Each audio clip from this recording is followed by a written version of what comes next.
Nggak usah keluar. Apa Diam namanya? aja dulu. Ini dulu aja, apa off cam dulu aja. Nanti kalau udah di present sama Kak Ima, Oke, oke. bisa on cam lagi.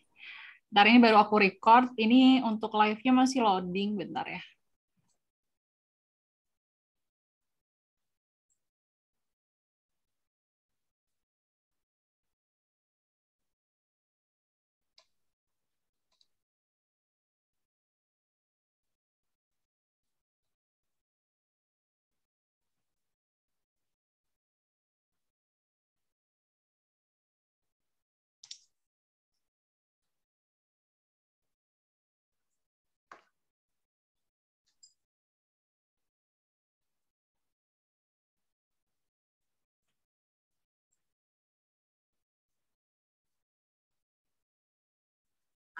Mantul. Bentar-bentar ini kenapa ya loading lama banget? Bentar. Aku ulang lagi.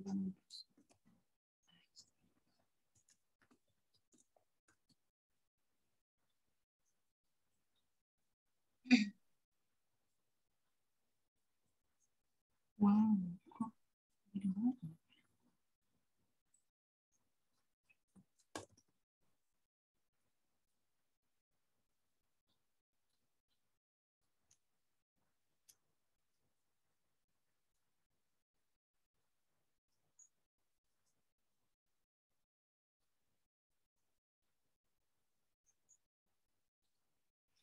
Oke, ini udah loading. Nanti kalau udah mulai, aku chat di kolom Zoom ya. Hmm.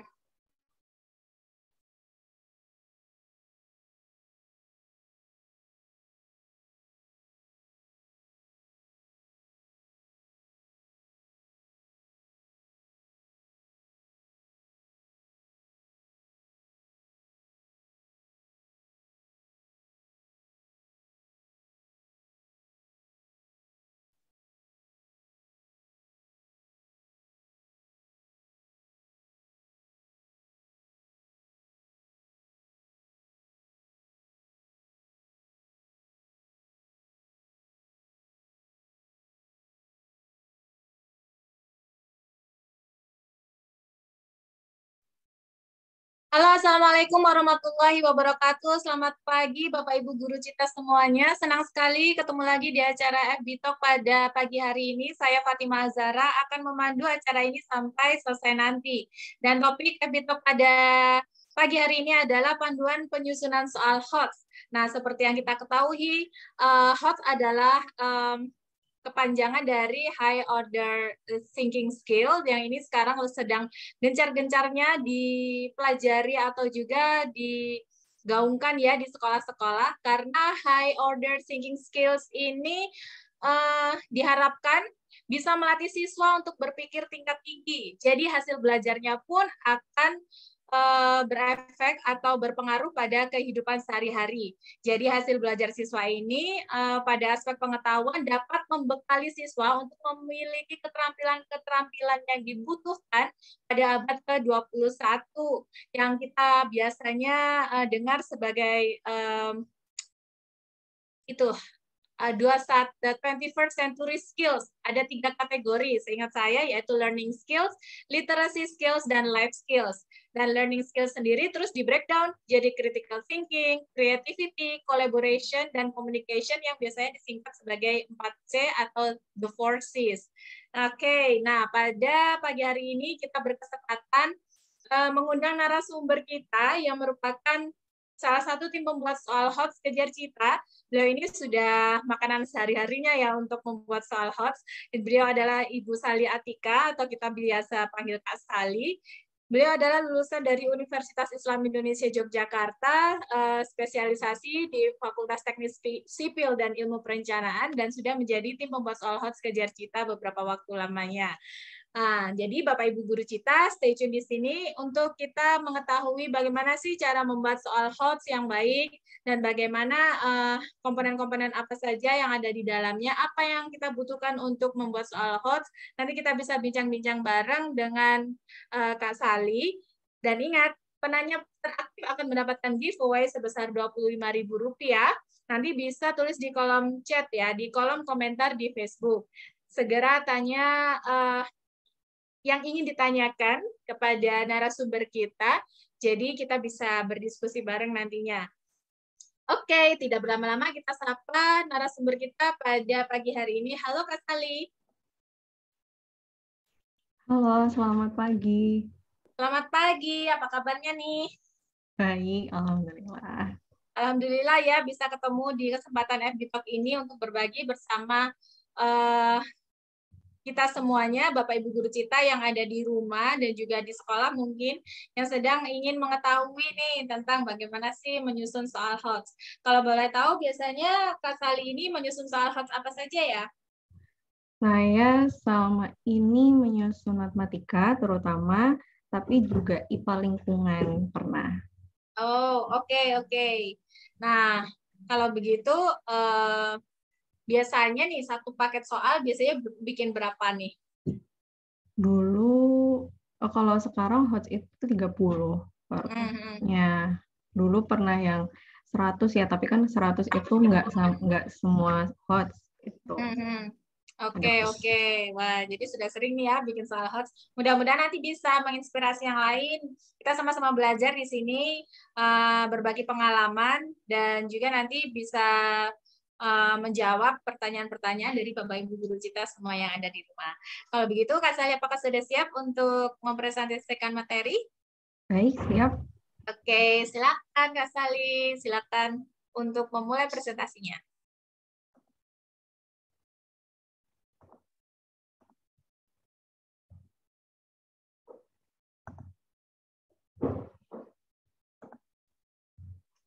Baik, selamat pagi Bapak dan Ibu Guru Cita. Perkenalkan kembali, saya Sali.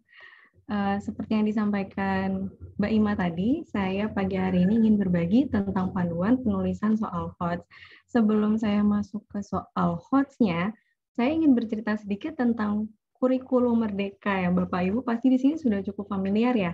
Jadi kurikulum Merdeka ini memang merupakan salah satu upaya yang diluncurkan Kementerian Pendidikan dan Kebudayaan Indonesia untuk memulihkan krisis pembelajaran yang sedang terjadi di Indonesia, terutama di aspek literasi dan numerasi. Bapak dan Ibu pasti juga ingat salah satu misi di kurikulum Merdeka ini, yaitu penguatan profil pelajar Pancasila yang bernalar kritis. Nah, bernalar kritis ini seperti apa untuk mengajarkan siswa supaya bisa bernalar kritis? Salah satunya dengan melatih siswa mengerjakan soal HOTS. Jadi, poin pentingnya soal HOTS di kurikulum Merdeka yang pertama adalah HOTS bisa membantu siswa berpikir kritis. Kritis ini bisa kita gambarkan seperti siswa ketika ada informasi dan fakta yang masuk kepada siswa tidak hanya menerimanya saja, tapi dia memiliki inisiatif atau kemampuan untuk menganalisis informasi, kemudian membuat penilaian sendiri tentang informasi tersebut.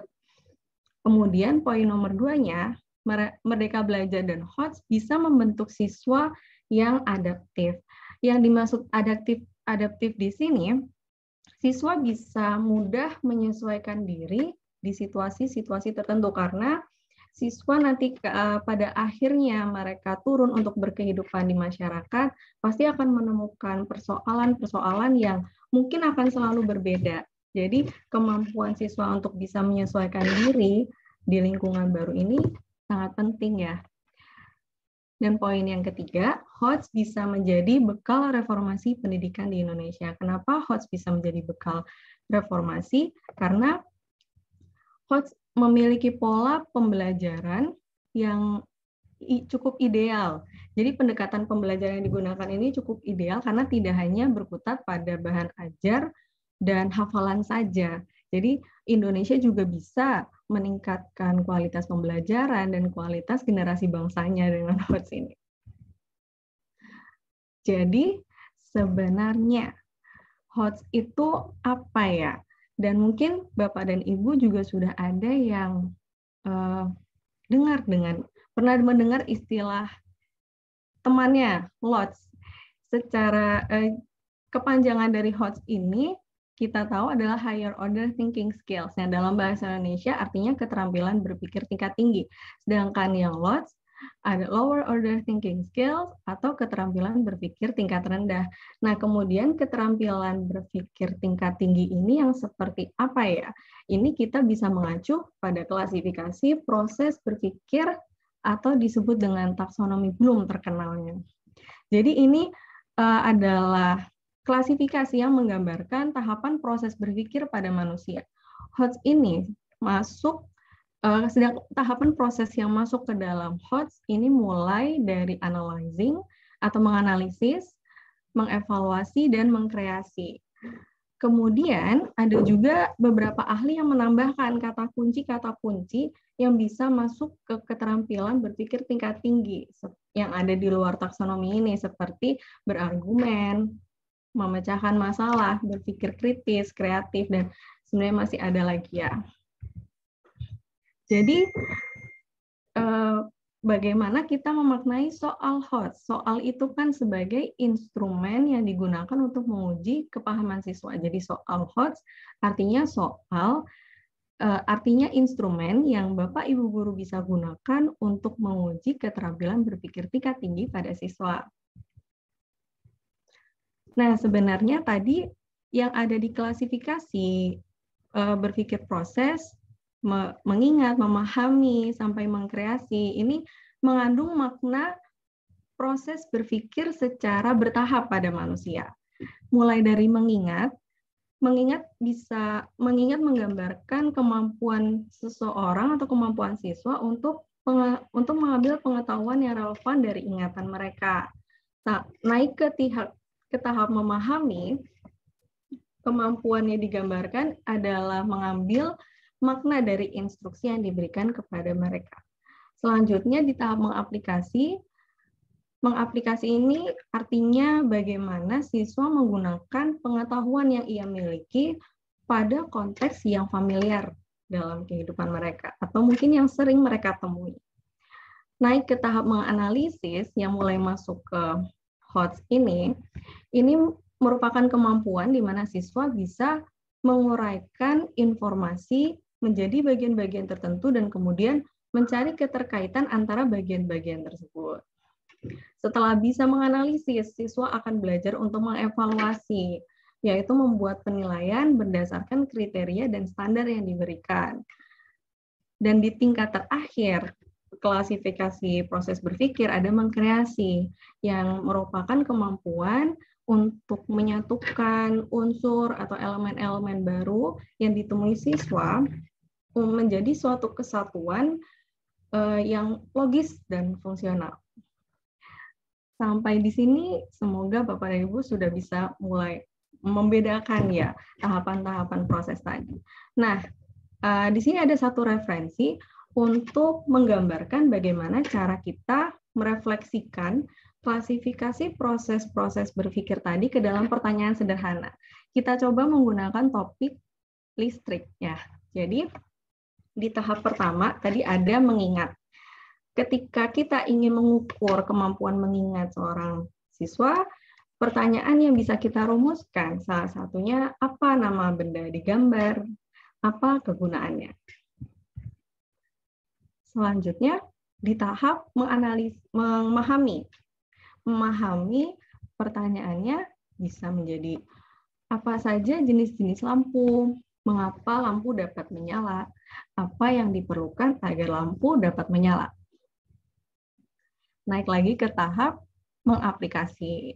Di sini kita bisa merumuskan pertanyaan seperti bagaimana proses menyalakan lampu listrik, bagaimana proses menyalakan lampu senter. Seperti itu ya Bapak Ibu. Nah, sekarang ada di tahap menganalisis nih. Bapak Ibu bisa menebak kira-kira pertanyaan seperti apa. Salah satu contoh pertanyaan yang bisa dirumuskan adalah mengapa ketika bola lampu yang dipasang dayanya kecil, lampu menjadi redup. Mengapa baterai yang dipasang terbalik pada senter membuat lampu senter tidak menyala. Nah, kenapa soal ini menjadi analisis? Karena ada dua informasi yang bisa kita sebut ya. Di sini ada daya kecil dan lampu menjadi redup. Jadi siswa diminta untuk mengaitkan dua informasi berbeda tersebut berdasarkan pemahaman dan konsep yang ia miliki. Pemahaman konsep yang ia miliki. Selanjutnya di tahap mengevaluasi, contoh pertanyaannya bisa menjadi seperti ini. Apa yang bisa dilakukan supaya cahaya lampu tidak menyilaukan? Nah, di sini mengevaluasi tadi kan membuat penilaian berdasarkan standar. Nah, di sini pertanyaannya juga memberikan standar kepada siswa, yaitu tidak menyilaukan, sehingga siswa bisa berargumen, memberikan penilaian bagaimana untuk memecahkan persoalan tersebut. Di tahap mengkreasi, pertanyaannya seperti apa ya? Ya, salah satu pertanyaan yang bisa kita rumuskan, lampu warna apa yang paling banyak menarik serangga? Jadi Bapak Ibu bisa merasakan ya, ada elemen baru yang dimunculkan untuk siswa, warna lampu dan serangga. Jadi siswa bisa mencoba untuk mengkreasikan dengan menghubungkan informasi tersebut berdasarkan pengetahuan yang mereka miliki dan menyelesaikan persoalan ini sesuai dengan strategi mereka sendiri. Nah, semoga sampai di sini Bapak Ibu bisa mulai memahami ya perbedaan dari masing-masing proses berpikir tadi. Kemudian bagaimana dengan HOTS di Indonesia? Jadi untuk kepentingan penilaian tingkat nasional, Pusat Penilaian Pendidikan mengkategorikan HOTS di Indonesia menjadi 3 level, maksudnya mengkategorikan proses berpikir menjadi 3 level kognitif saja. Yang pertama level 1 yaitu pengetahuan dan pemahaman, level 2 aplikasi, dan level ketiga penalaran. HOTS ini di Indonesia masuk di level 3 penalaran. Jadi memang untuk Indonesia tahap proses menganalisis, mengevaluasi, mengkreasi, dan berpikir kritis kreatif ini dijadikan menjadi satu level di level 3 penalaran. Selanjutnya ini ada contoh-contoh soal untuk setiap levelnya. Mari coba kita lihat. Contoh soal level 1 untuk matematika. Nah, kenapa soal ini, mungkin Bapak Ibu bisa membaca dulu, kenapa soal ini masuk level 1? Ya. Kita bisa lihat soal ini hanya menerapkan satu konsep matematika saja, sehingga siswa dapat menyelesaikannya hanya dengan memahami penyederhanaan bentuk akar misalnya ya. Jadi hanya satu konsep matematika saja yang perlu dipahami oleh siswa. Kemudian ada juga contoh soal level 1 di mata pelajaran PPKN. Nah, di sini kenapa dia juga masuk ke dalam kategori soal level 1? Karena ada 4 peristiwa ya di sini, dan siswa sebenarnya hanya cukup menghafal atau mengetahui tahun kejadiannya. Mereka diminta untuk mengurutkan tahun kejadiannya. Jadi tanpa mereka perlu menganalisis, mereka hanya perlu mengingat tahunnya saja dan bisa menjawabnya. Jadi belum ada proses berpikir yang lebih tinggi dari menghafal atau mengulang, mengambil ingatan hafalan mereka. Nah, di level 2 atau mengaplikasi, ada contoh soalnya. Nah, ini mulai ya ada sebuah proses untuk mengaplikasikan. Tapi bisa kita lihat lagi Bapak Ibu, kalau siswa di sini masih diminta untuk mengaplikasikan konsep yang mereka miliki atau pemahaman yang mereka miliki pada konteks yang masih familiar. Ya kan, jadi garis bertemu dengan kurva pada range tertentu. Untuk mungkin Bapak Ibu yang matematika ditanyakan persamaan garis kurva, ini pertanyaan yang sudah cukup familiar untuk siswa. Jadi mereka mengerti, mereka hanya perlu mengulang pada konteks-konteks yang sudah pernah mereka temui. Belum ada proses berpikir yang lebih tinggi lagi. Selanjutnya contoh lagi di soal level 2 untuk IPA. Nah, ini berdasarkan, ini tentang lempeng-lempeng. Nah, di sini ada gambar sebenarnya yang diberikan untuk memberikan informasi kepada siswa sebenarnya tujuannya ya. Tapi gambar ini sebenarnya esensial, tapi pertanyaan yang diberikan ini masih familiar untuk siswa. kelihatan. Mungkin ada beberapa siswa yang sudah hafal lempeng Indo-Australia dan lempeng Eurasia bergeraknya secara apa. Tanpa memerlukan gambar, mereka sudah bisa menjawabnya. Jadi ini belum membutuhkan proses menganalisis atau mengevaluasi informasi ya Bapak Ibu. Selanjutnya kita masuk ke contoh soal di level 3, penalaran. Sini ada contoh soal bahasa Inggris. Ada sebuah pesan, dan yang ditanyakan, what can we imply from the message above? Apa yang bisa kita ambil dari pesan tersebut? Nah, di sini soalnya bisa masuk ke level 3 penalaran, karena siswa tidak hanya harus memahami isi pesan, tapi soalnya juga mengajak siswa untuk berada di konteks tersebut. Kalau Bapak Ibu bisa baca, kita bisa mengambil pesan ini ketika kita sudah memahami dan kemudian merefleksikan situasi yang sedang digambarkan pesan tersebut. Setelah siswa masuk ke dalam konteks, mereka bisa membuat kesimpulan tentang apa yang disampaikan pesan ini, begitu ya Bapak Ibu. Nah, di level 3, masih di level 3, contoh soal matematika. Ini mungkin agak terlihat lebih rumit, tapi sebenarnya tidak. Nah, di sini bisa dikatakan sebagai soal yang di level penalaran, karena ada dua konsep yang digunakan di soal ini. Ada persamaan garis lurus atau fungsi linear, kemudian ada juga tentang konsep antara jarak dan waktu. Siswa diminta untuk menyusun strategi dengan mengaitkan dua informasi atau dua konsep yang berbeda ini, sehingga ada proses menganalisis dan proses berpikir tingkat tinggi yang perlu dilakukan siswa untuk menyelesaikan persoalan ini. Nah, ini tadi adalah contoh-contoh soal dari level 1 dan level 3.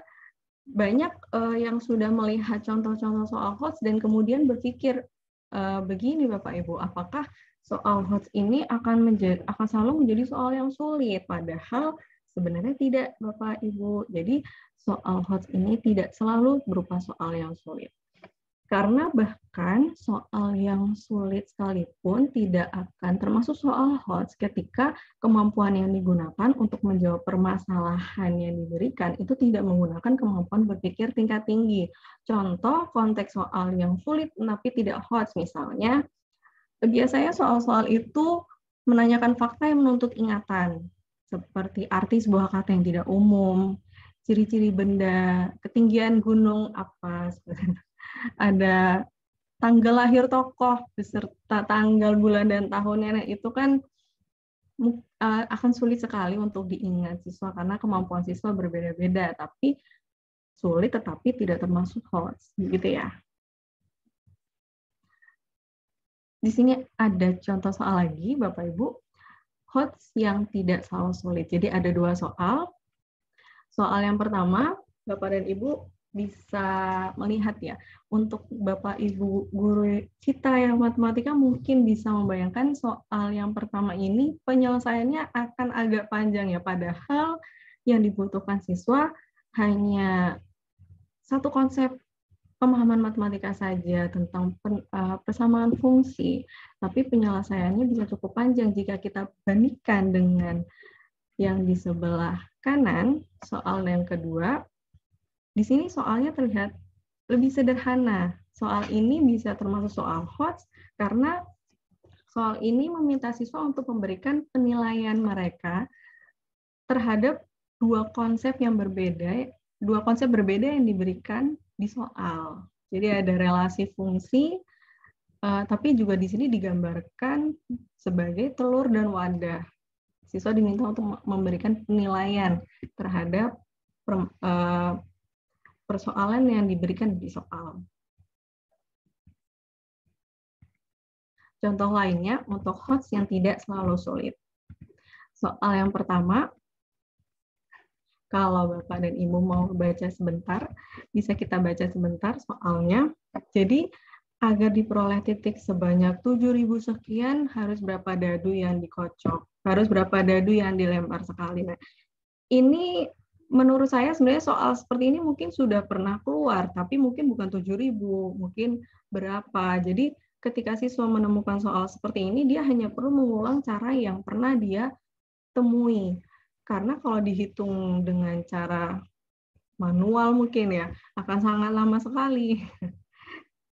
Kalau kita bandingkan dengan soal yang kedua di sini, ini juga sama-sama tentang peluang ya dua-duanya. Tapi di sini ada informasi-informasi yang disampaikannya secara implisit atau tidak secara terang-terangan. Jadi siswa antara gambar dan narasinya saling berkaitan, saling satu sama lain saling harus ada gitu, harus ada gambar, harus ada narasi, dan siswa harus mengintegrasikan informasi-informasi tersebut. Dan poin selanjutnya, soal ini juga tidak familiar untuk siswa. Menarik dan tidak familiar, sehingga bisa mendorong minat siswa untuk membaca soal dan membuat siswa untuk berpikir pada proses yang lebih tinggi lagi. Jadi bagaimana Bapak Ibu, soal HOTS tidak selalu soal yang sulit ya. Nah, kemudian bagaimana kita bisa menyusun soal HOTS? Untuk menyusun soal HOTS, kita harus bisa mengenali dengan baik karakteristik soal HOTS. Seperti apa soal HOTS itu, sehingga kita bisa menyusunnya. Nah, karakteristik yang pertama, kembali lagi mengukur keterampilan berpikir tingkat tinggi. Mungkin Bapak dan Ibu mulai hafal ya. Menganalisis, mengevaluasi, mengkreasi, berargumen, memecahkan masalah, berpikir kritis, dan kreatif. Jadi ini kata kunci yang bisa kita acu ya untuk soal HOTS ini seperti apa. Mereka harus menganalisis, oke. Atau mereka juga mengevaluasi, oke. Mereka harus berpikir kritis. Mereka harus bisa berargumen, seperti itu. Nah, bagaimana ya supaya soal-soal yang kita buat ini bisa mengukur keterampilan berpikir tingkat tinggi? Mungkin di sini ada poin-poin yang bisa Bapak Ibu pertimbangkan. Pertama, soalnya bisa menggunakan konteks permasalahan yang tidak familiar. Kenapa? Karena ketidakfamiliaran ini sangat penting Bapak Ibu. Ketika anak bertemu dengan permasalahan baru, mereka tidak bisa mengulang pengetahuan yang mereka miliki sebelumnya. Mereka tidak bisa mengulang strategi atau pemecahan yang sudah biasa mereka gunakan. Mereka harus berusaha menemukan cara baru, strategi baru. Jadi jika kita menggunakan konteks yang tidak familiar, itu akan secara otomatis misalnya akan bisa membuat siswa melakukan proses berpikir yang ada di kata kunci ini. Kemudian ketika kita membuat soal, kita menawarkan strategi penyelesaian dari berbagai sudut pandang. Jadi soal HOTS ini nantinya caranya dengan menerapkan setidaknya lebih dari satu konsep ilmu pengetahuan, sehingga akan ada lebih dari satu sudut pandang siswa untuk menyelesaikan soal tersebut, menyelesaikan permasalahan tersebut. Selanjutnya, dengan adanya sudut pandang yang berbeda, akan memungkinkan model-model penyelesaian yang baru oleh siswa. Jadi siswa bisa menyelesaikannya dengan model seperti ini, atau dengan model yang lainnya, tapi hasilnya sama, seperti itu. Nah, selanjutnya karakteristik yang kedua. Nah, di sini adalah berbasis permasalahan kontekstual dan menarik. Yang pertama mungkin saya ingin bahas menarik dulu. Kenapa harus menarik? Menarik sebenarnya supaya siswa terdorong untuk membaca. Mereka penasaran dan ingin membaca. Menarik ini bisa menggunakan topik-topik yang selain dekat dengan siswa, bisa menggunakan topik-topik yang sedang mengemuka, misalnya seperti itu. Atau belum sesuatu yang sering mereka temui yang tadi tidak familiar ya. Biasanya seperti itu kan bisa menarik siswa supaya mau membaca dan mencoba menyelesaikan permasalahan yang mereka dapat. Nah, untuk kontekstual, di sini kita bisa mengartikan kontekstual adalah topik-topik atau tema yang dekat dengan kehidupan sehari-hari siswa, atau mungkin topik-topik yang masih bisa relate atau bahasanya ya, masih bisa masuk, masih bisa diterima oleh siswa dalam kehidupan mereka. Kenapa harus kontekstual? Sebenarnya ketika mereka bertemu dengan permasalahan yang kontekstual, mereka bisa tadi relate, mereka bisa dekat dengan kehidupan mereka, dan akhirnya mereka bisa ikut merasakan, mengalami apa yang terjadi. Mereka bisa, oh jadi seperti ini, seperti itu ya. Jadi mereka bisa ikut merasakan persoalan yang mereka ikut mengetahui gitu, masuk ke dalam konteks. Nah, setelah mereka bisa masuk ke dalam konteks, mereka bisa mengaplikasikan ilmu, mereka bisa mengetahui bagaimana mengaplikasikan ilmu mereka, bisa mencoba menganalisis apa yang mereka ketahui ke dalam permasalahan tersebut. Setelah mereka bisa mengaplikasikan, mereka bisa belajar untuk mengkomunikasikan ilmu yang sudah mereka terapkan. Sebenarnya untuk membuat konteks yang kontekstual dan menarik, ada banyak pilihan Bapak Ibu. Dari konteks saja kita bisa memilih mau konteksnya personal, sosial, nasional, atau mungkin ruang lingkup global. Dari bidangnya kita juga bisa memilih bidang-bidang yang dekat atau ada di kehidupan masyarakat kita saat ini, seperti kesehatan, pendidikan, pekerjaan, sumber daya alam, lingkungan hidup, sampai ke pemanfaatan sains dan teknologi. Nah, untuk karakteristik yang terakhir, tidak rutin dan mengusung kebaruan. Pokoknya tidak rutin, tidak familiar, begitu ya Bapak Ibu. Tapi di sini yang ingin saya sampaikan, memang soal-soal yang tidak rutin dapat dikembangkan dari kompetensi dasar tertentu saja. Hanya bisa dikembangkan dari kompetensi-kompetensi tertentu saja, dan salah satu tipsnya, mungkin bisa memilih topik atau subtopik yang memuat kata kerja operasional berada di ranah menganalisis, mengevaluasi, dan mencipta. Di sini ada contohnya, menganalisis misalnya mengurai, membandingkan, menentukan, menjelaskan, mengkritisi. Kemudian mengevaluasi, ada mengevaluasi, menilai, memutuskan, memilih. Di tahap mengkreasi, KKO-nya bisa mengkonstruksi, menggambarkan, menggabungkan, memformulasikan, dan lain sebagainya.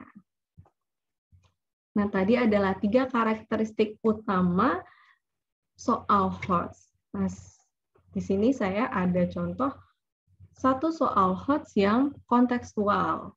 Mungkin Bapak Ibu bisa baca dulu ya. Bisa baca sedikit soalnya. Jadi ada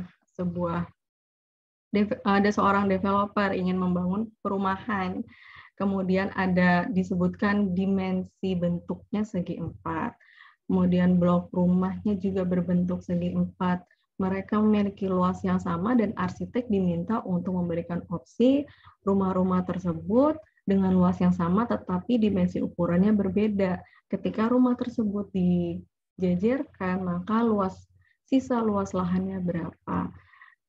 Kalau kita bisa melihat ya Bapak Ibu, kira-kira Bapak dan Ibu bisa menyebutkan kenapa soal ini bisa masuk soal HOTS? Ya, jadi yang pertama, itu tadi judulnya udah kontekstual ya. Pertama, ini soalnya cukup kontekstual dan masih bisa diterima oleh siswa. Jadi karena soalnya tidak rutin dan tidak familiar, siswa bisa memiliki minat untuk bisa mendorong siswa untuk membaca soal ini. Kemudian siswa harus berpikir sebenarnya ini bagaimana menyelesaikannya, ini konteks baru, ini sudut pandang baru yang saya temukan, seperti itu ya. Kemudian soal ini juga menggunakan lebih dari 2 konsep pemahaman. Misalnya di sini ada konsep peluang tentang ruang sampel, ada juga tentang bangun datar, yaitu persegi. Jadi siswa bisa melihat dari sudut pandang yang berbeda dan menghasilkan model-model penyelesaian sesuai dengan sudut pandang strategi mereka.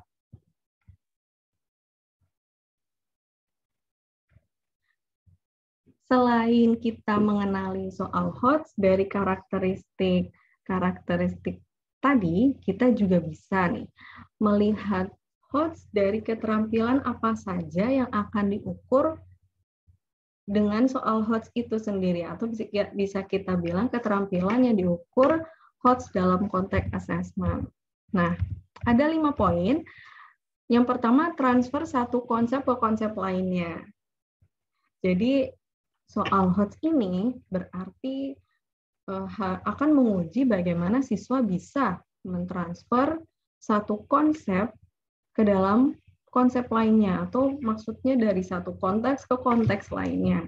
Yang kedua, bagaimana siswa dapat memproses atau menerapkan informasi yang digunakan. Jadi memang salah satu ciri-ciri soal HOTS adalah tidak hanya menggunakan ingatan atau pengetahuan yang siswa miliki, tapi siswa harus bisa menyelesaikan persoalan berdasarkan informasi yang diberikan pada soal. Jadi tidak hanya menggunakan ingatan pengetahuan saja, informasi yang ada di soal harus siswa bisa integrasikan ya. Untuk yang ini nomor 3, mencari keterkaitan antar informasi yang berbeda untuk bisa menyelesaikan permasalahan tersebut. Di nomor 4, poin yang keempat, menggunakan informasi untuk menyelesaikan masalah. Dan yang terakhir, menelaah ide dan informasi yang diberikan secara kritis. Nah, ada contoh soal untuk beberapa poin tadi.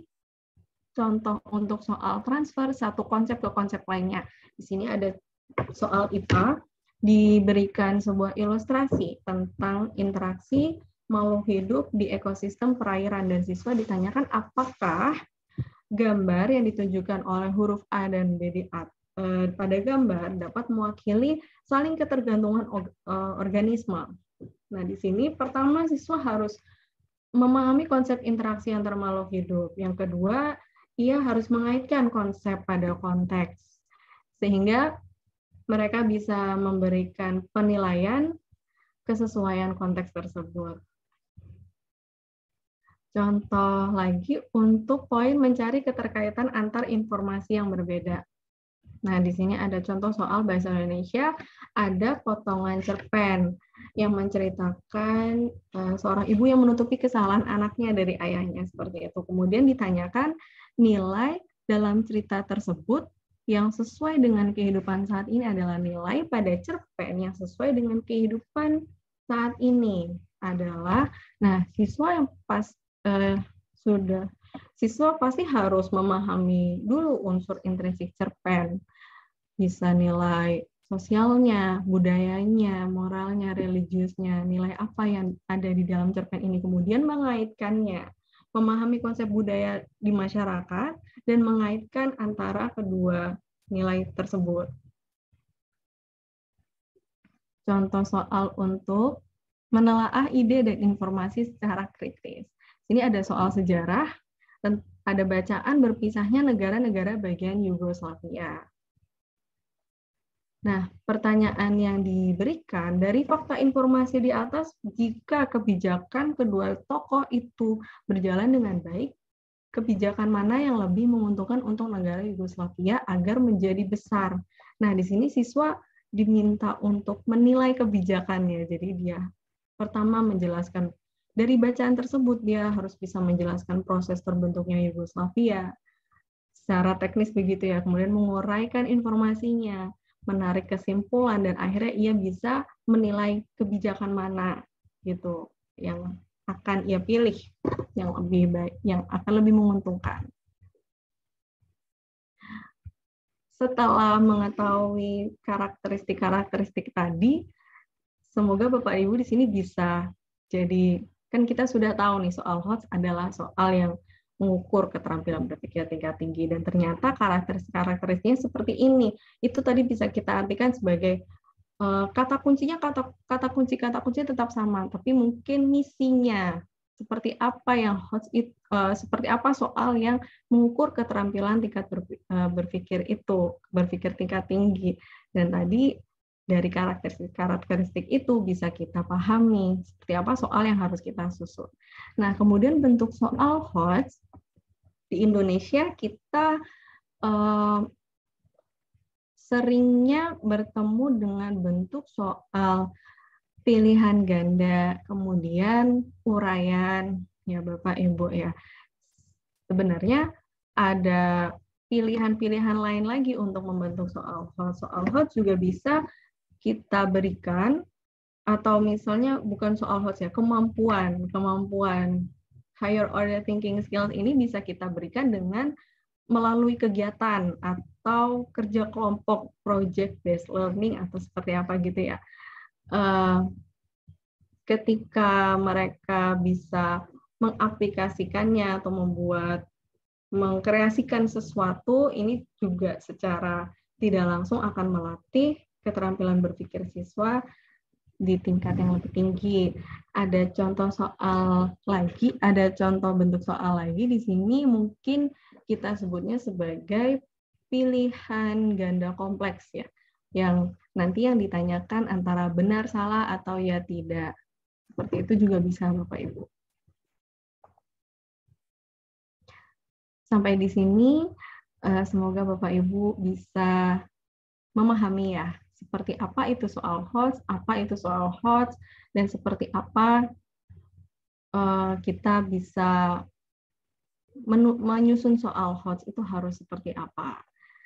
Nah, di sini selanjutnya ada langkah-langkah menyusun soal HOTS. Setelah kita tahu kita harus seperti apa membuat konteks yang menariknya, langkah-langkahnya secara umum, ini langkah-langkah secara umum, jadi pertama kita menentukan dulu materi dan kompetensi dasar yang akan dinilai.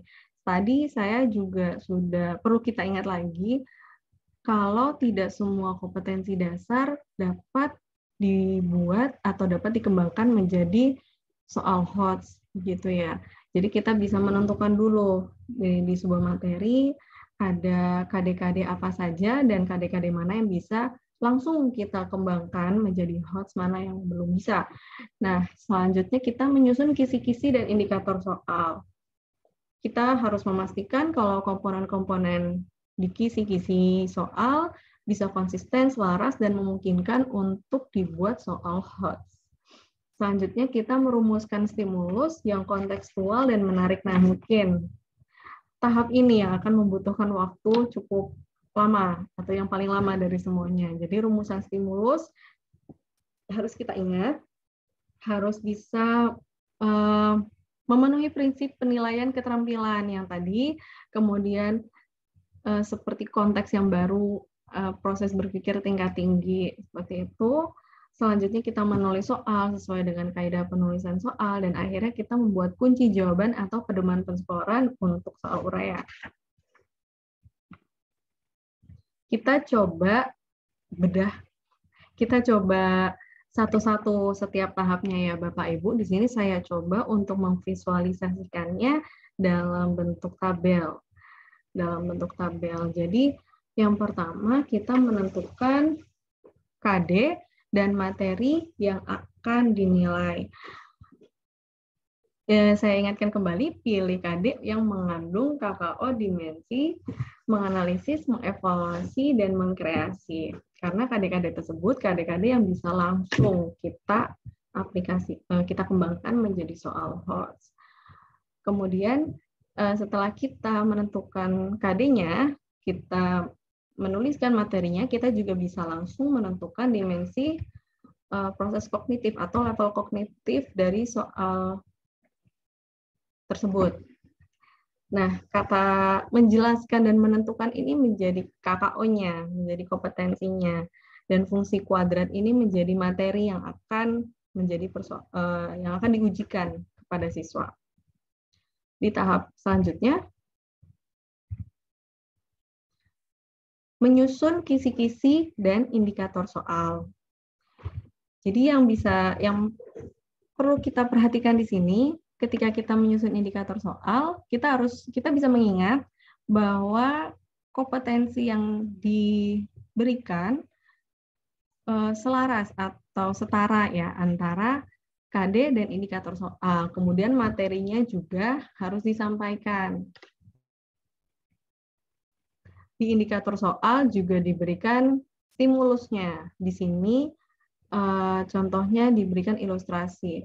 Oh ya, jadi ini adalah contoh KD untuk soal matematika ya, menjelaskan dan menentukan fungsi kuadrat dan fungsi secara formal, meliputi notasi daerah asal, daerah hasil, ekspresi simbolik, dan sketsa grafiknya. Membuat indikatornya akan diberikan ilustrasi berbentuk jembatan. Kemudian siswa akan diminta untuk menentukan panjang besi penopang yang dibutuhkan jembatan tersebut. Selanjutnya, kita merumuskan stimulus yang kontekstual dan menarik. Nah, mungkin yang ingin saya sampaikan, apa kemudian perbedaan stimulus dengan indikator soal. Stimulus di sini akan lebih detail Bapak Ibu. Jadi ketika kita, saya akan memberikan ilustrasi jembatan. Kemudian mereka akan diminta untuk menentukan panjang besi penopang.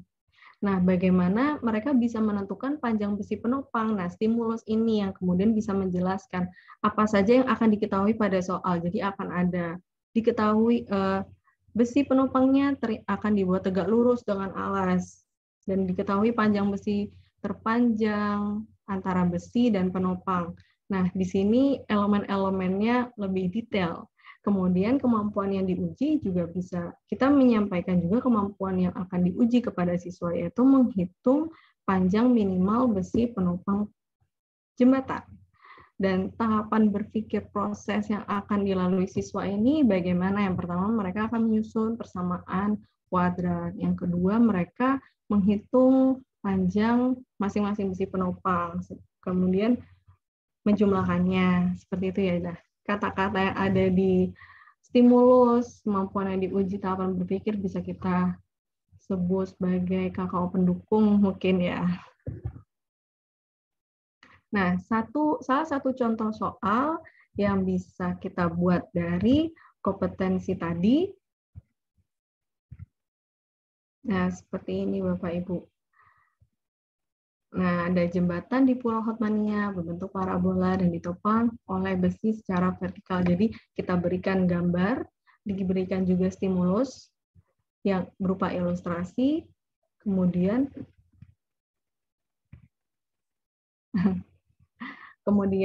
di sini disebutkan juga kompetensinya.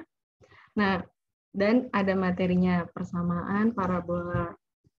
Jadi, siswa akan diminta untuk memproses dan mengintegrasikan informasi yang diberikan pada soal.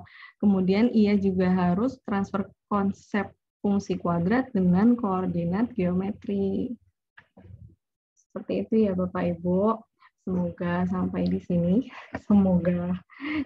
sini Bapak dan Ibu bisa mengerti apa itu, bagaimana secara umum kita bisa menyusun soal HOTS secara teknis ya. Jika boleh saya simpulkan dari apa yang sudah saya paparkan tadi, yang pertama, soal HOTS adalah keterampilan berpikir tingkat tinggi, sehingga soal HOTS bisa kita artikan sebagai instrumen bagi Bapak dan Ibu guru untuk mengukur keterampilan berpikir tingkat tinggi pada siswa-siswinya. Keterampilan berpikir tingkat tinggi tadi kita bisa mengingat kata-kata kuncinya, ada menganalisis, mengevaluasi, mengkreasi, berargumen, memecahkan masalah, berpikir kritis dan kreatif. Selanjutnya, pentingnya HOTS di kurikulum Merdeka, yang pertama bisa membantu siswa berpikir kritis. Selanjutnya siswa bisa membantu siswa untuk menjadi siswa yang adaptif dan bisa menjadi bekal reformasi pendidikan di Indonesia. Poin yang ingin saya simpulkan selanjutnya, soal 3 karakteristik utama soal HOTS. Soal HOTS harus mampu mengukur keterampilan berpikir tingkat tinggi pada siswa.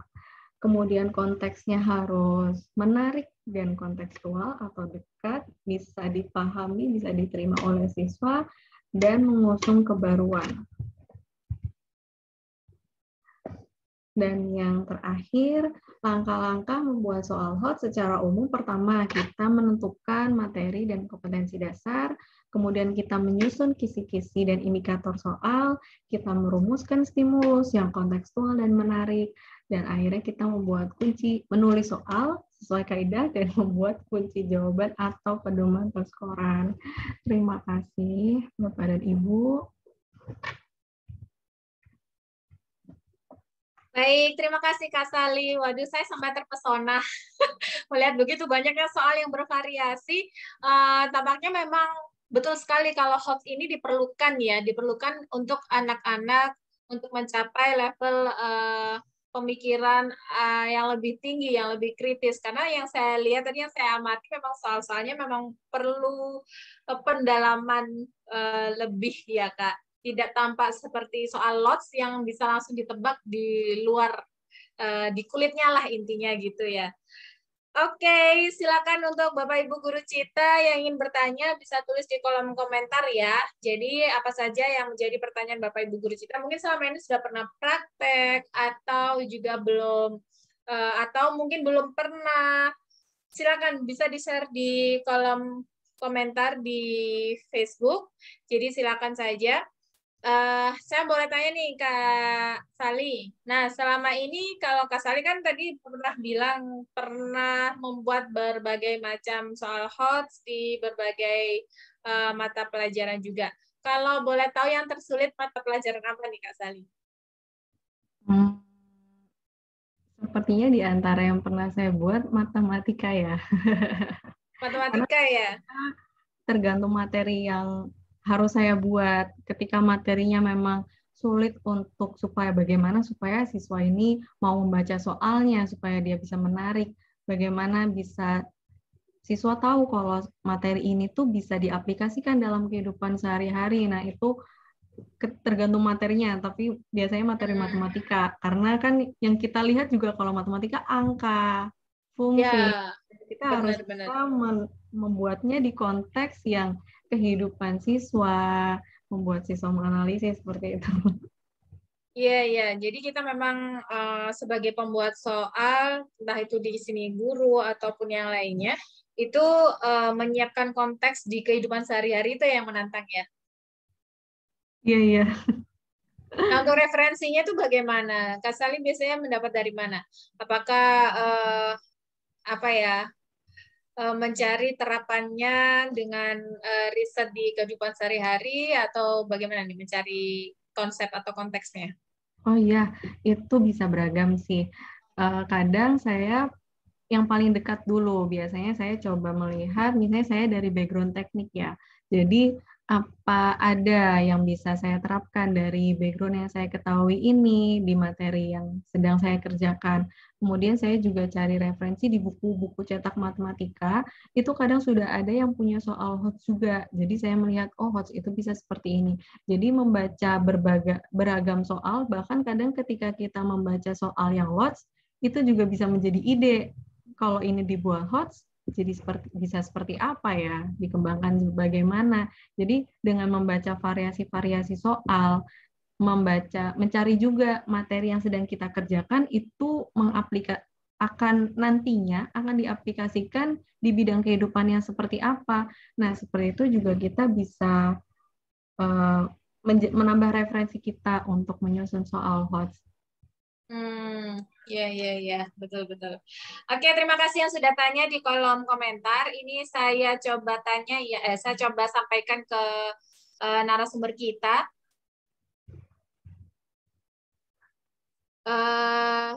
Kak, sebelum memberikan soal HOTS kepada siswa, bagaimana tips mempersiapkan siswanya nih supaya bisa berpikir ala HOTS sehingga mereka mudah nanti ketika bertemu dengan soal HOTS. Nah, itu pertanyaan pertama.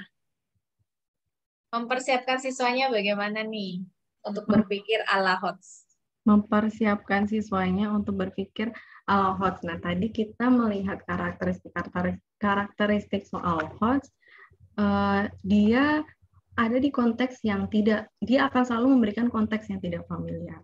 Kemudian dia akan membuat siswa untuk akan menawarkan strategi dari sudut pandang yang berbeda. Jadi kita bisa mulai membawa siswa untuk melihat banyak hal. Ketika kita misalnya mengajarkan sesuatu, mungkin yang paling bisa saya ingat sekarang adalah peluang ya.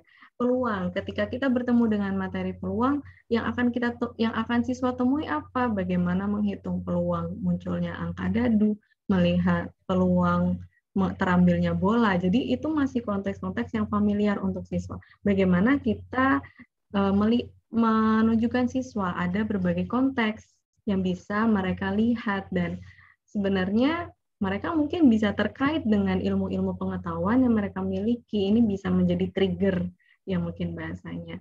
Kemudian ketika melihat konteks yang beragam, mereka bisa melihat, mungkin ada siswa yang melihat dari sudut pandang A, ada siswa yang bisa melihat konteks ini dari sudut pandang B. Nah, ketika mereka dalam sehari-hari bisa melihat, bisa meningkatkan pengetahuan ya, mungkin pengetahuan umum atau melihat banyak hal, mengetahui lebih banyak hal yang sekarang sedang mereka ketahui, mereka bisa lebih siap menerima yang tadi itu adaptif. Mereka lebih siap ketika ada permasalahan yang seperti ini, oh aku pernah bertemu yang seperti ini, kemudian oh aku bisa coba untuk menganalisisnya seperti itu. Jadi kita bisa coba mengenalkan siswa konteks-konteks yang berbeda, seperti itu mungkin ya. Oke, jadi seperti itu. Dan sebenarnya ini soal HOTS seperti ini diberikan pada siswa sejak kelas berapa nih, Kak? Ini lanjutannya tadi. Kalau soal HOTS, sepertinya di tingkat SD itu juga sudah ada untuk bagaimana bisa membuat soal HOTS di tingkat SD. Tapi mungkin memang akan berbeda standarnya. Tadi mungkin ada soal ini belum termasuk soal HOTS, tapi jika kita lihat panduan penulisan contoh-contoh soal HOTS di kategori SD, ini sebenarnya soalnya bisa masuk soal HOTS SD gitu. Jadi Bapak dan Ibu mungkin bisa mencari referensi juga ya, melihat bagaimana soal HOTS SD sesuai dengan kategori yang Bapak Ibu perlukan. Oke. Kalau kelasnya kelas berapa ya, Kak? Kalau SD-nya? Kelas 1 sudah bisa? SD saya pernah baca yang kelas 5, kemudian saya pernah baca ada yang kelas 5 sih. Mungkin kelas 1 apa ada ya? Mungkin kelas 4 ya kayaknya idealnya. 4, 5, 6 kayaknya ya. Ya. Sekitar itu. Oke. Baik, kita lanjut ke pertanyaan selanjutnya. Ini dari Ibu Hesti. Tadi dari Bu Ratih ya pertanyaan yang tadi. Sekarang dari Bu Hesti. Apa yang sebenarnya menjadi kendala guru untuk menyusun soal HOTS nih? Kendalanya mungkin yang bisa saya gambarkan, kita kan sebelumnya memang bertemu dengan konteks yang monoton. Sebenarnya ketika kita harus membuat soal HOTS, kita sendiri juga jadi belajar. Kadang kita bertemu soal HOTS aja juga ikut berpikir ini penyelesaiannya seperti apa. Jadi memang kendalanya kita ternyata memang harus memperluas juga insight, memperluas referensi kita, memperluas, oh ternyata pembelajaran itu bisa dikembangkan seperti ini. Oh ternyata ketika saya membuat soal yang seperti ini bisa menguji kemampuan yang lebih pada siswa. Jadi tantangannya mungkin bisa saya bilang sebagai bagaimana kita juga ikut memiliki keterampilan berpikir tingkat tinggi ini gitu, karena memang sebelumnya kan kita juga kurang bertemu dengan konteks-konteks yang seperti ini, dan bagaimana kita bisa mengajarkan kepada siswa ya kita juga harus bisa familiar dengan bisa beradaptasi dengan konteks-konteks yang seperti ini juga. Tantangannya mungkin di situ. Oke, itu tantangan kedua nih pertanyaannya, mengapa guru harus melakukan penilaian berbasis HOTS? Kenapa ya? Tadi mungkin bisa saya sampaikan lagi, HOTS ini kan Untuk di kurikulum Merdeka tadi, HOTS ini sangat penting ya. Pertama untuk mendukung kurikulum Merdeka. Jadi ketika seorang guru bisa memberikan penilaian soal HOTS, sebenarnya ini akan membantu untuk meningkatkan pembelajaran dan meningkatkan kualitas generasi bangsa Indonesia, juga nanti meningkatkan kualitas lulusan dari sekolah-sekolah kita. Jadi untuk agar siswa, guru adalah tangan pertama ya ibaratnya, tangan pertama yang akan menemui siswa dalam proses pembelajaran. Jadi bagaimana untuk membentuk siswa yang memiliki kemampuan berpikir tingkat tinggi ini ya, guru bisa menjadi, kalau tadi soal adalah instrumennya, guru bisa menjadi yang memberikan instrumen tersebut, operatornya, yang bisa memberikan kepada siswa, mengukur sampai di mana kemampuan siswa. Iya, ya. Jadi tergantung gurunya yang mau mengukur apa dan mengapa menggunakan HOTS. Jadi sudah apa ya, kebijakan atau pertimbangan guru ya untuk menggunakan soal HOTS itu. Yang pastinya sesuai tujuan HOTS, yaitu ingin sesuai profil pelajar Pancasila ya Kak ya, untuk mengajak siswa bernalar kritis. Pertanyaan nomor 3, mengapa soal bisa dikatakan HOTS? Bagaimana soal bisa dikatakan HOTS? Kita bisa ingat karakteristik yang tadi. Yang pertama, mungkin yang paling mudah kita ingat, apakah ini soalnya memiliki konteks yang familiar? Apakah soalnya mengusung kebaruan? Itu yang pertama.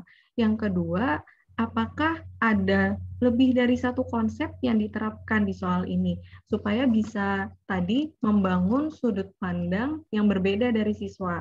Jadi biasanya soal HOTS ini menerapkan dua konsep yang berbeda dalam satu soal, seperti itu. Kemudian, apakah soal HOTS ini memberikan informasi yang harus dianalisis atau harus diintegrasikan oleh siswa? Apakah hanya membutuhkan pengetahuan dan ingatan siswa saja, seperti itu? Karena HOTS pasti membutuhkan informasi yang harus dibaca dan dianalisis siswa. Mungkin begitu ya. Oke, untuk pertanyaan selanjutnya, bagaimana sistem penilaian pada pembelajaran HOTS? Sepertinya tadi sudah dibahas, kalau penilaian itu yang ada stage-nya tadi ya Kak ya? Gimana? Tadi langkah. Kalau untuk penilaian, sebenarnya ini ada pedomannya lagi. Bapak Ibu bisa banget untuk cari referensinya di website Kemendikbud gitu. Jadi untuk pilihan ganda ini kan memang lebih mudah ya, cukup apa kunci jawabannya. Tapi untuk yang uraian ini biasanya akan dibuat opsi-opsi, apalagi terutama ketika soalnya itu menanyakan penilaian dan pendapat, yang jawabannya itu sebenarnya bahasanya relatif ya. Mungkin ada siswa yang melihatnya A, ada siswa yang berpendapat B. Nah, di sini ada komponen-komponen yang nanti akan dinilai. Tadi kan ada keterampilan yang akan dinilai dalam HOTS. Nah, itu tadi ada ya Mbak yang tadi 5 poin. Nah, kita ketika membuat soal HOTS, kita juga menguraikan nanti soal ini yang akan dinilai dari siswa apanya, apakah transfer konsepnya, apakah kemudian kemampuan dia untuk mengaitkan informasi atau menggunakan informasi untuk menyelesaikan masalah atau menelaah ide secara kritis. Nah, ketika jawaban mereka, oh anak ini memenuhi poin yang pertama, maka penilaiannya akan berapa.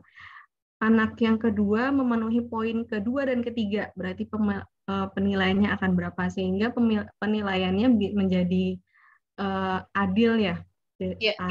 Sesuai dengan pedoman penilaian yang sudah kita tentukan. Oke. Itu tadi ulasan singkat dari Kak Sali, dan nanti selanjutnya bisa dilihat di website Kemendikbud ya Kak Sali ya, di sana lebih lengkap. Pertanyaan terakhir dari Bu Hesti, mengapa pembelajaran berbasis HOTS itu sangat penting dan dibutuhkan di kehidupan abad 21? Oh iya, karena kenapa sangat penting dan dibutuhkan di kehidupan abad 21? Karena sekarang kemampuan kehidupan kita bisa merasakan menjadi lebih kompleks ya Bapak dan Ibu. Jadi kemampuan siswa tidak hanya lagi harus mengetahui, memahami dan mengulang apa yang ia ketahui, tapi siswa akan bertemu banyak hal-hal baru sehingga mereka bisa hal baru untuk mereka, tapi mereka sudah bertemu dengan hal baru sebelumnya. Mereka tahu bagaimana untuk menghadapinya. Mereka harus menganalisis berdasarkan bisa pengetahuan, bisa pengalaman seperti itu. Nah, soal HOTS ini bisa menjadi instrumen yang untuk mengenalkan keterampilan itu kepada siswa, agar siswa bisa lebih kritis, agar siswa bisa siap, lebih adaptif, seperti itu. Ya, betul sekali. Jadi supaya kita sendiri aja sebagai orang dewasa aja sudah mulai merasakan perubahan yang sangat masif ya di era globalisasi ini. Semuanya ada yang di bidang pendidikannya, ada di bidang pekerjaannya, ada di bidang hubungan dengan globalisasi. Jadi alangkah baiknya kalau siswa kita juga dipersiapkan supaya adaptif nih dan dinamis dan berpikir dengan cepat nih. Dan untuk menghadapi kehidupan yang sudah banyak berubah ini. Baik. Dan selanjutnya nih dari Bu Nani Marjuni, keren sekali nih materinya Kak Sally, terus terang. Soal HOTS ini saya masih bingung membuatnya agar menarik dan mudah dipahami siswa, juga tidak berbelit-belit. Kadang soal yang saya buat sudah panjang, lebar, ternyata ujung-ujungnya hanya level kognitif 1. Apakah ada tips khusus nih agar mudah membahas soal HOTS dan mungkin tepat ya levelnya ya? Bukan fokus pada panjang pendeknya ya Kak Sally ya. Nah, gimana nih tipsnya nih? Oh ya, saya bisa merasakan, saya juga membuat tapi ternyata belum, soal sudah panjang-panjang seperti itu ya Bu. Mungkin di tipsnya tadi coba kita lihat dulu. Kadang saya membuat soal-soal yang panjang itu karena menjadi tidak terarah karena saya sebenarnya memang kurang paham dengan konteks yang sedang saya kerjakan. Ketika kita menggunakan konteks yang kita pahami, kita bisa lebih yakin apa yang akan diketahui, apa yang akan kita tanyakan, sehingga kita tahu bagaimana supaya siswa ini tidak hanya langsung menggunakan, aku ingat caranya seperti itu misalnya, tapi siswa harus menganalisis dulu gitu. Memang nanti ketika kita menggunakan konteks-konteks yang sudah kita ketahui, selanjutnya kita akan ibaratnya revisi ya. Jadi membaca ulang. Maaf sebentar. Jadi ketika kita membaca ulang soal yang sudah kita buat, kita bisa melihat letak-letak mungkin yang perlu kita perbaiki. Sepertinya bisa menjadi seperti ini. Sepertinya ini tidak perlu. Bisa juga kita meminta bantuan teman kita gitu untuk membaca dari sudut pandang yang lain. Sebenarnya itu penting. Kita membaca ulang, kemudian kita meminta sudut pandang yang lain. Seperti itu biasanya membantu. Karena memang kalau membuat sendiri, ini rasanya sudah bisa saja gitu, tapi ternyata memang ketika diaplikasikan kurang, ada yang kurang gitu, kita butuh sudut pandang lain. Dan memperluas konteks, misalnya kita konteksnya hanya ini aja yang saya tahu, nah ini tantangan untuk kita harus bisa belajar untuk memahami konteks-konteks yang lain juga, mungkin di tingkat dasar juga apa-apa. Oke. Nah, itu tadi tips yang paling mudah ya. Kita jadi kayak istilahnya kalau kita sedang menulis esai, kita butuh proofreader gitu ya. Ada yang membaca dan merasakan sebagai orang yang sebagai pembaca. Kadang kita tuh yang penulis, kadang merasa sudah benar dan konsepnya sudah menurut saya sudah pas. Tapi ternyata bagi pembaca kurang dipahami atau itu tidak tepat. Ya benar sekali sih. Mungkin itu tips khususnya ya Bu Bu Nani ya. Mungkin bisa bareng-bareng sama teman-teman guru, belajar bareng, saling mengoreksi dalam kebaikan ya. Jadi supaya lebih improve, yang salah di mana, kurangnya di mana. Begitu ya Bu Nani ya. Mudah-mudahan bisa menjawab. Ada tambahan lagi nih pertanyaan dari siapa ini? Dari Bu Esti tadi masih penasaran nih, apakah semua KD bisa dijadikan soal HOTS ya Bu? Kak Sali. Sebenarnya soal KD-KD yang KKO-nya ada di ranah level kognitif 1 dan 2 itu bisa dikembangkan menjadi soal HOTS, tapi harus melalui analisis pengayaan kalau yang saya baca ya. Jadi sebenarnya semua ada kemungkinan KD-KD yang tidak ada di ranah menganalisis, mengevaluasi, dan mengkreasi itu bisa dikembangkan menjadi soal HOTS, tapi harus ada pengayaannya dulu. Sedangkan KD-KD yang sudah mengandung kata menganalisis, mengevaluasi, dan mengkreasi ini bisa langsung dikembangkan. Jadi saya tadi menyampaikannya memang bisa langsung dikembangkan. KD-KD lain bisa, tapi memang tidak secara langsung bisa dikembangkan. Oke. Jadi bisa dilihat dari kata kuncinya itu tadi ya. Ada yang bisa langsung dikembangkan dan ada yang perlu dipermak lah ya, dibuat lebih ke HOTS nantinya. Dari Bapak atau Fikri,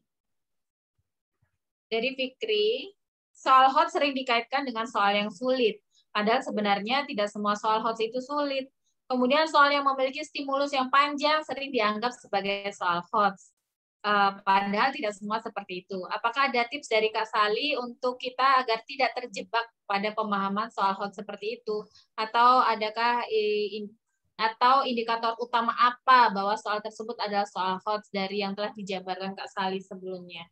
Oh iya, benar sekali Bapak. Sering juga kita mungkin kita rumuskan stimulusnya panjang tapi bukan soal HOTS, atau soalnya sulit tapi ternyata bukan soal HOTS. Jadi ketika memang kita bertemu yang seperti itu, pasti ada biasanya ya yang saya temukan ada konteks-konteks yang sebenarnya ada unsur-unsur yang sebenarnya tidak perlu disampaikan di soal. Jadi terlihat panjang.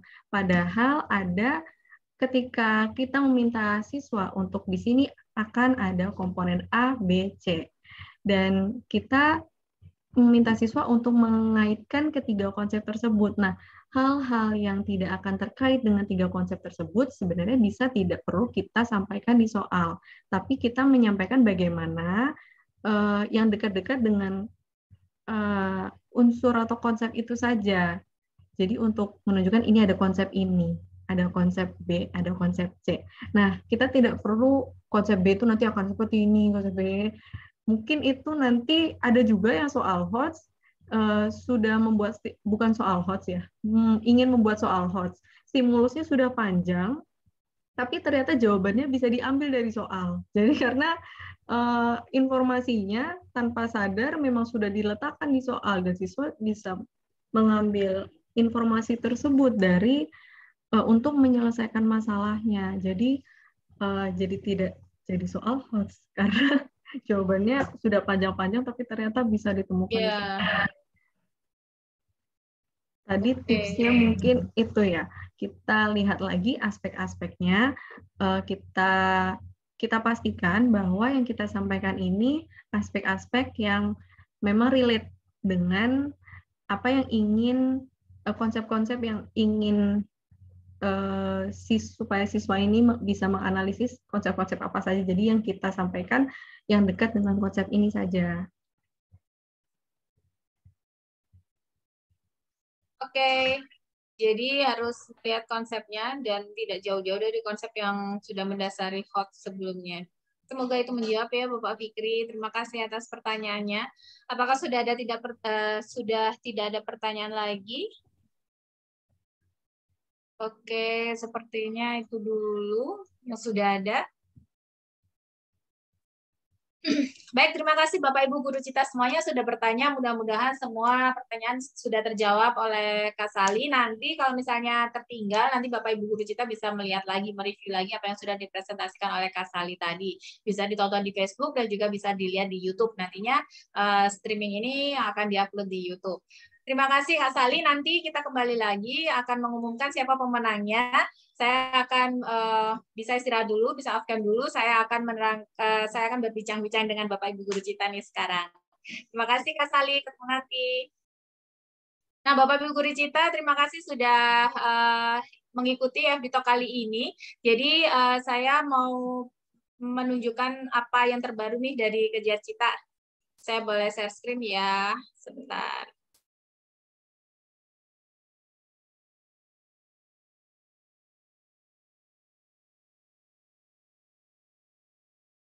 Oke, ini Bapak Ibu Guru Cita, saya share screen tentang website kita kejarcita.id. Nah, sekarang ada yang baru di website kejarcita.id, ada pop-up event-event yang ada di Kejar Cita selama 1 bulan. Jadi Bapak Ibu Guru Cita kalau pengen tahu event-event apa saja yang ada di Kejar Cita setiap bulannya, ada di website kejarcita.id. Di situ ada pop-up-nya, informasinya. Kalau Bapak Ibu Guru Cita itu bisa muncul event-event yang kita laksanakan setiap bulannya. Jadi sudah ada tema-tema dan juga waktunya. Jadi Bapak Ibu Guru Cita bisa save the date atau bisa mencatat tanggalnya. Kira-kira mana yang bisa saya ikuti atau bisa mengikuti semuanya itu lebih baik. Nah, di website Kejar Cita ini setelah pop-up, Bapak Ibu Guru Cita bisa untuk mencoba masuk ya. Kalau sudah punya akun, tinggal masuk aja di sini. Nah, di sini kita coba masukkan username yang sudah diberikan, yang kemarin mungkin sudah pernah mendaftar. Kita masuk di sini.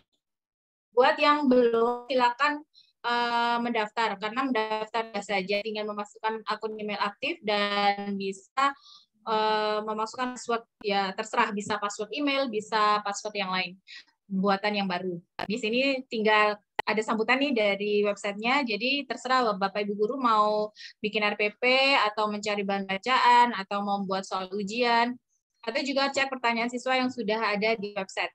Jadi sebenarnya di website itu ada, kita mensupport untuk Bapak Ibu Guru Cita melaksanakan kelas. Jadi ini bukan seperti platform online, bukan hanya sebagai digunakan di waktu pandemi saja, tapi ini membantu administrasi Bapak Ibu Guru Cita. Di dashboard ini bisa dilihat ada rencanakan, laksanakan, dan evaluasi. Kalau rencanakan ini berhubungan dengan RPP ya.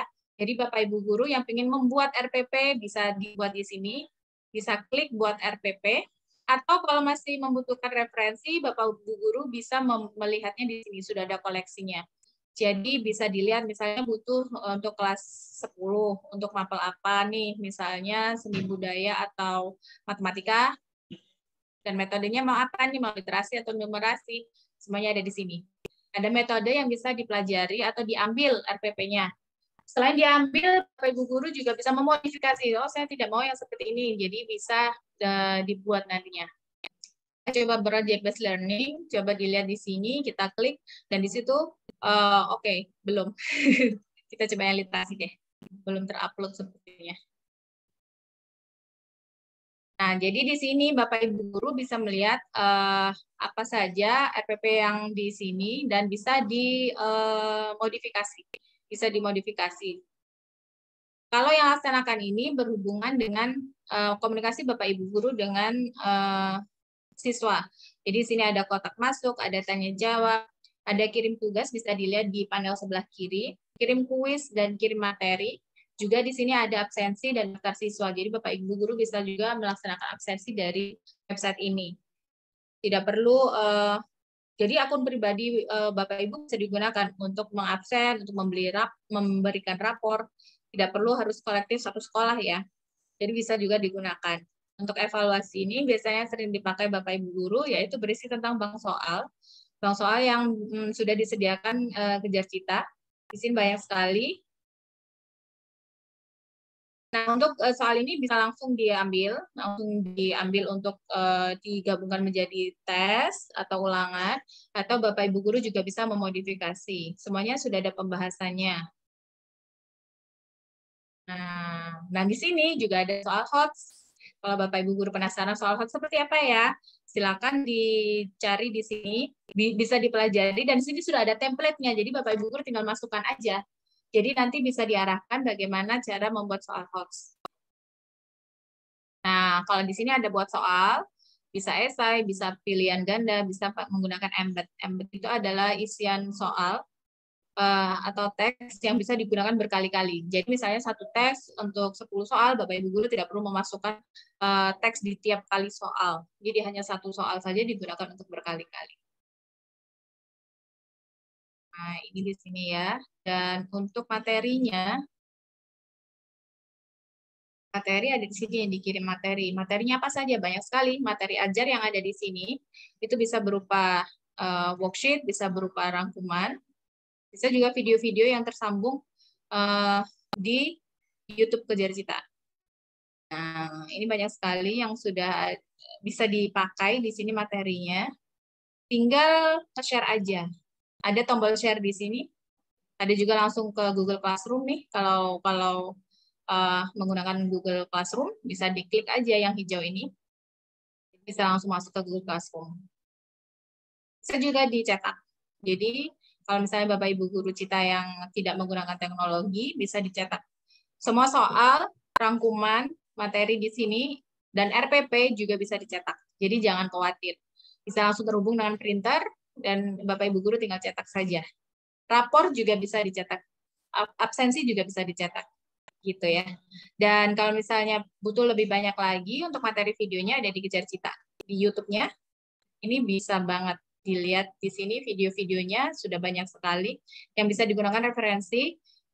Seperti tadi memberikan konteks, jadi soal itu kan tidak perlu harus tidak perlu terlihat kaku ya. Jadi dari video-video bisa digunakan atau dimodifikasi untuk membuat soal. Dan kalau Bapak Ibu guru ingin mencari event-event yang sudah ada, misalnya webinar dan ingin mengulas lagi, Bapak Ibu guru Cita bisa mencari playlist. Di playlist ini silakan cari Guru Cita. Nanti di sini event-event kita akan tampak. Sebentar, saya cari dulu.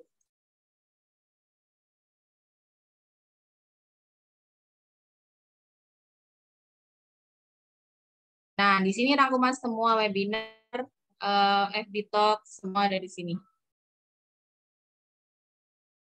Nah, di sini ya, di playlist Guru Cita.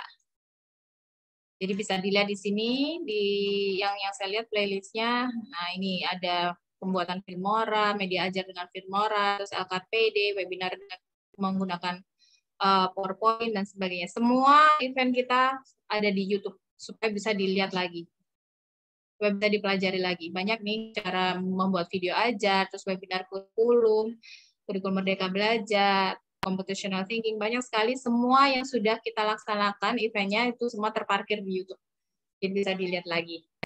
Kalau butuh bahan bacaan, Bapak Ibu guru kita juga bisa ke blog kita, yaitu di sini.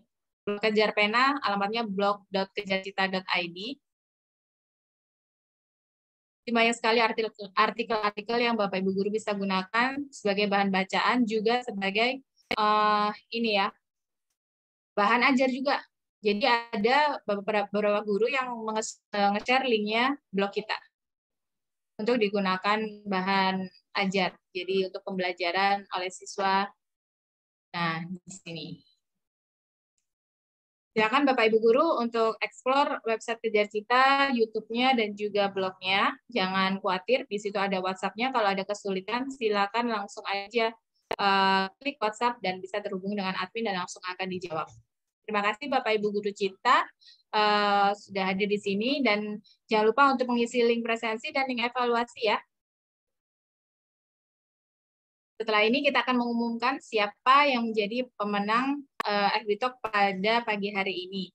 Yang pertanyaannya terkreatif dan juga bisa memberikan ulasan yang menarik dari Bu Sali yang belum pernah dibahas sebelumnya. Oke, Kak Sali, apakah masih bersama kita? Halo. Hai. Baik, itu tadi saya baru mengenalkan Kejar Cita kepada Bapak Ibu guru Cita, dan sebagai pembuat soal pastinya sudah akrab nih ya dengan website kita. Membuatnya langsung di situ ya untuk Kak Sali ya. Jadi untuk Bapak Ibu guru pemula pasti ini ya, pasti mudah ya untuk membuat soal di situ ya Kak Sali ya, karena sudah ada template-nya. Iya, bisa Ya. jadi referensi juga Bapak Ibu untuk membuat soal HOTS sendiri. Ya, jadi sudah ada yang sudah jadi, banyak sekali sudah jadi yang bisa dipakai untuk referensi dan juga dari bisa dimodifikasi, bisa diduplikat dan dimodifikasi, betul kan ya Kak Salia? Benar sekali. Oke, ini saya pilih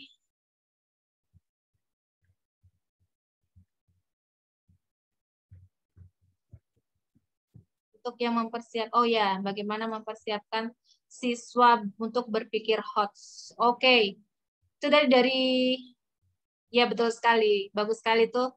Kita pilih 2. Yang pertama yang bertanya tadi, bagaimana tips mempersiapkan siswa untuk bisa berpikir HOTS dulu sebelum membuat soal? Itu dari Ibu Ratih ya. Jadi pemenang pertamanya adalah Ibu Ratih dan yang kedua mungkin Bapak Fikri tadi ya Bu ya, yang terakhir ya. Iya, boleh. Supaya kita tidak terjebak ada yang panjang, yang dikira sulit itu adalah soal HOTS. Ya, oke. Baik, selamat untuk pemenangnya, yaitu yang pertama adalah Ibu Ratih, yang kedua adalah Bapak Fikri. Silakan nanti di DM atau di inbox oleh admin untuk memberikan nomor yang ingin diisi pulsanya. Selamat mendapatkan pulsa sebesar 25.000. Terima kasih sudah semangat untuk berkontribusi dan berdiskusi bersama kita. Dan untuk Kak Sali, terima kasih banyak sudah meluangkan waktunya di akhir pekan ini berbagi bersama kita tentang pengalaman dan panduan penyusunan soal HOTS. Mudah-mudahan kita bisa bertemu di kesempatan-kesempatan lainnya yang lebih hebat lagi, dan mudah-mudahan Kak Sali sehat-sehat saja. Kita bertemu lagi dan selamat berakhir pekan. Terima kasih Kak Sali. Sama-sama, terima kasih kembali. Oke, baik Bapak Ibu guru Cita. Itu tadi demikian FB Talk pada episode pagi hari ini. Mudah-mudahan mendapatkan manfaat dari materi hari ini. Bisa dilihat lagi nanti, diulang-ulang lagi, bisa dilihat di Facebook grup kita, dan juga bisa dilihat di YouTube. Nanti kita upload juga di YouTube. Dan jangan lupa kalau misalnya Bapak Ibu guru Cita ada kritik dan saran, bisa hubungi kami di WhatsApp yang ada di website ya. Silakan explore untuk website Kejar Cita untuk melihat-lihat soal HOTS di sana dan bagaimana cara membuat soal HOTS di website. Bisa menjadi panduan juga, bisa di-download dan juga dicetak. Jangan lupa juga ada event-event Kejar Cita lainnya yang bisa diikuti. Ada Teletalk setiap hari Jumat jam 7 sampai jam 8, ada juga webinar reguler. Dan webinar kali ini kita akan membahas tentang implementasi CPATP dan modul ajar di sekolah penggerak. Jadi yang sekarang sedang sibuk-sibuknya mempersiapkan ajaran baru tentang bagaimana mempersiapkan kurikulumnya, mempersiapkan pelaksanaan kurikulumnya, nanti kita bisa bersama-sama berbagi dan mendengarkan dari narasumber di webinar reguler kita, yaitu tanggal 29 Juli hari Jumat jam 3 sampai jam 5 sore. Nanti saya share posternya pastinya. Oke, terima kasih. Dan saya mohon undur diri. Sampai ketemu lagi di kesempatan event-event selanjutnya. Sampai jumpa. Assalamualaikum warahmatullahi wabarakatuh.